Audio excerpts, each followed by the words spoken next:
আপনি হয়তো পার্টি করতেন, তারপর আপনি আল্লাহর কাছে ভালোভাবে তওবা করে তার আনুগত্য করতে শুরু করলেন।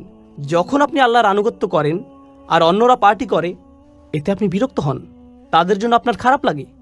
আগে এতে আপনার কিছু মনে করতেন না, কিন্তু এখন আপনার মনে হচ্ছে তারা কিভাবে এটা করছে, আমার তাদেরকে থামানো উচিত, আমি নিজেই ভুল করেছি, আমি চাই না তারাও একই ভুল করুক। এটা আপনাকে কষ্ট দেয়। কিন্তু এটা যদি আপনাকে কষ্ট না দেয়, আপনার যদি কখনো মনে না হয় যে আপনার তাদেরকে থামানো উচিত, তার মানে হলো আপনি ভালো কাজের প্রতি প্রতিশ্রুতিশীল নন। আর আপনার যদি ভালো কাজের ব্যাপারে প্রতিশ্রুতি না থাকে, তার মানে আপনার কি নেই? ঈমান।